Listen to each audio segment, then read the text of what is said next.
పరమశాంతి. ఈరోజు పురుషార్థమునకు ధారణా పాయింట్స్. పిల్లలు మనసుని మాటి మాటికి అటు ఇటు పంపించవద్దు. మనసు చంచలమైనది. దాని పని ఆలోచించటమే, ప్రేమించటమే. అందుకే బాప్ అంటున్నారు, పిల్లలు మీ యొక్క జన్మ సంస్కారాలు, జన్మాంతరాల సంస్కారాలు వల్ల కూడా మనసు చంచలం అవుతూ ఉంటుంది. అందుకని మీ యొక్క మనసు పైన అటెన్షన్ పెంచుకోండి. దీన్ని కంట్రోల్ చేసుకోవటానికి రకరకాల ఆలోచనలను కూడా చెయ్యండి. యుక్తితోటి మనసుని బాపు వైపు జోడించండి. అప్పుడు ఈశ్వరీయ సంస్కారాలు తయారవుతాయి. వికారి అజ్ఞాని సంస్కారాలు ఖతమవుతాయి. భిన్న ఉపాయాలు ఎలా? బాపు మధ్యలో ఆత్మిక సంభాషణ చేస్తూ ఉండండి. బాపునే తమ కార్యక్రమం బాపుకు సమర్పణ చేయండి. మనసుకు చెప్పుకోండి. స్వయం మాలిక్ లాగయ్యి ఆత్మిక దృష్టి యొక్క అభ్యాసం చెయ్యండి. మాటికి శరీరం నుండి డిటాచ్ అయిపోయి బేహద్కే బేహద్ పరంధామానికి వెళ్ళటానికి యాత్ర చేస్తూ ఉండండి.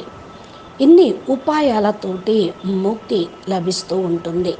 జీవన్ముక్తికి వెళ్ళాలి అంటే గృహస్థంలో ఉంటూ కమల పుష్ప సమానంగా ఉండాలి. ఈ యాత్రలో అలసిపోవద్దు, ఓడిపోవద్దు, ఉదాసీనంగా కావద్దు. సోమరితనం అసలే ఉండకూడదు. మీ యొక్క సోమరితనం స్వయం మిమ్మల్ని విముక్తి చేయనివ్వదు. మనసు బుద్ధి ఆ కార్యక్రమంలో బిజీగా ఉంచండి. విశ్వమహాపరివర్తన కార్యంలో బిజీగా ఉంచండి. అప్పుడు అన్ని కష్టాల నుంచి బయటపడగలుగుతూ ఉంటారు. మీరు ఎటువంటి ఏ కారణమైనా సరే దానిపైన ఈ సమస్యలపైన అయినా అటెన్షన్ తక్కువ ఇవ్వండి. బాపు యొక్క సహయోగం మీకు లభించలేదు అని అనుకోవద్దు. నెమ్మదిగా ఎప్పుడైతే బాపుకు దూరం అయిపోతారో అలసిపోతారో ఓడిపోతారు. మరి మీ యొక్క గమ్యము ఎలా చేరుకుంటారు? బాపు యొక్క పాలన మిమ్మల్ని ఉన్నతమైన భాగ్యాన్ని కలిగిస్తూ ఉంటుంది. ఉన్నతమైన భాగ్యాన్ని స్మృతిలో ఉంచుకోండి. స్వయం పైన అటెన్షన్ పెంచుకోండి.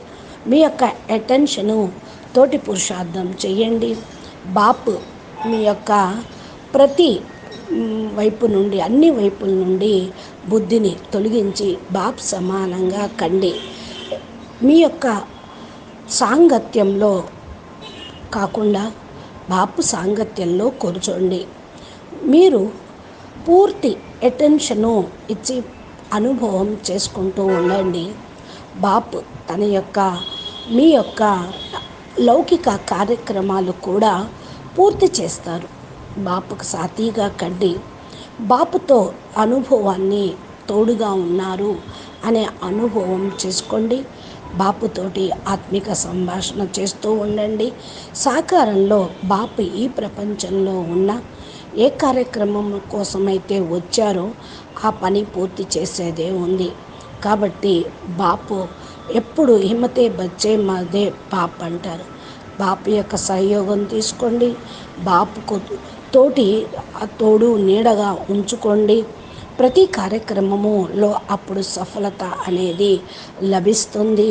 త్వరగా మీ సంకల్పాల నుండి కూడా మీరు డిటాచ్ అయిపోతారు. బాపు సహయోగం లేకుండా మీరు గమ్యానికి చేరుకోవటం చాలా కష్టం. అందుకని భిన్న ఉపాయాలు చెప్తూ ఉన్నాము. సత్యత మరియు స్వచ్ఛతతో పాటు బాపును ప్రతి సెకండు కూడా తమ సాథీగా చేసుకోండి. ఎవరైతే తమను తాము బాపు శాంతిని చేసుకుంటారో వాళ్ళు ఎప్పుడూ ముందుకు వెళ్తారు. స్వయంగా భగవంతుడే మనకు సాథీ అయ్యారు. ఇది సహజంగానే మరి తుఫాను నుండి అతీతంగా కాగలుగుతాము. గమ్యానికి దగ్గర చేరగలుగుతాము. గమ్యం పొందగలుగుతాము. అచ్చా పరం శాంతి. నమస్తే. ధన్యవాదాలు. బేహద్కే బేహద్ పరం పరం పరం మహాశాంతి హై, మహాశాంతి హై. మహాశాంతి. నమస్తే. పరమ శాంతి.